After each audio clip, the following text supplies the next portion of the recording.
Il y avait effervescence ce samedi dernier sur le marché de Dax où tous les médias locaux étaient présents pour couvrir la venue dans la cité thermale de Philippe Poutou, candidat aux élections européennes.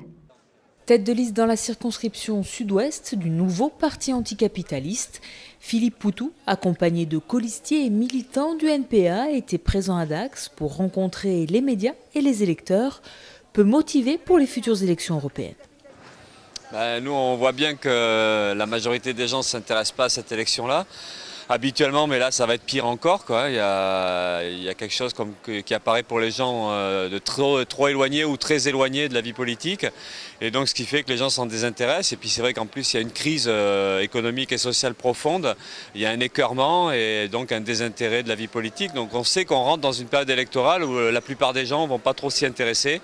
Mais malgré tout, on pense que c'est important d'y être parce qu'on a des choses à dire, parce qu'on a à faire entendre une voix de la colère contre cette crise-là, contre ce monde capitaliste, une voix pour dénoncer tout ça, puis pour dire il faut qu'on prenne nos affaires en main, il faut que nous, les gens d'en bas, on puisse pouvoir s'exprimer et dire des choses, et voilà, donc c'est important pour nous d'être là. Pour une Europe des travailleurs et des peuples, envoyer valser l'austérité et le gouvernement, tel est le slogan du NPA qui souhaite construire une Europe anticapitaliste et solidaire. On a des propositions et on a un programme, notamment un programme sur l'urgence sociale. Une Europe de l'urgence sociale, avec la création d'un SMIC européen, un système de protection sociale qui soit équivalent, aligné sur les meilleures formes de protection sociale qui puissent exister. Et ensuite, on est aussi sur l'augmentation des salaires, l'augmentation des pensions et des allocations, entre autres.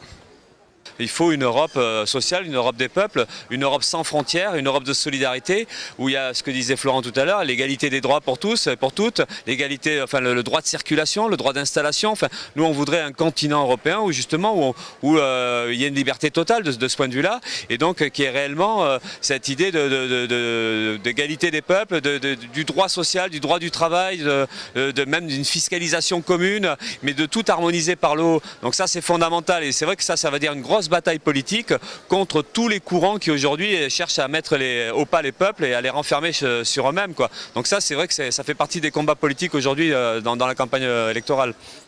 Une campagne pas facile à mener pour un parti comme le NPA. Il y a une difficulté effectivement pour les petits courants, pour les petits partis, de pouvoir montrer qu'ils sont là pour pouvoir défendre leurs idées.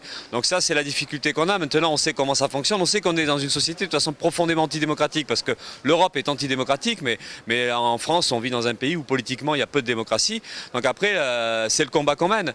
Et par rapport à l'Europe, justement, on peut difficilement discuter de l'idée de l'Europe sans discuter de comment est fichue la société. Il y a des camps sociaux. Il y a d'un côté les capitalistes, les grosses fortunes, les riches qui possèdent, qui dirigent l'économie, qui dirige la politique, et après de l'autre côté il y a notre camp social, le camp des opprimés, des salariés, des gens d'en bas, de ceux qui trinquent, et la difficulté qu'il y a, c'est comment nous on peut faire entendre cette voix-là, comment ce camp-là peut reprendre confiance en lui-même, retrouver des forces et mener la bataille contre les inégalités pour changer le monde, pour changer la société, et donc ça c'est un peu aussi tout ça qu'on a envie de discuter dans ces élections-là.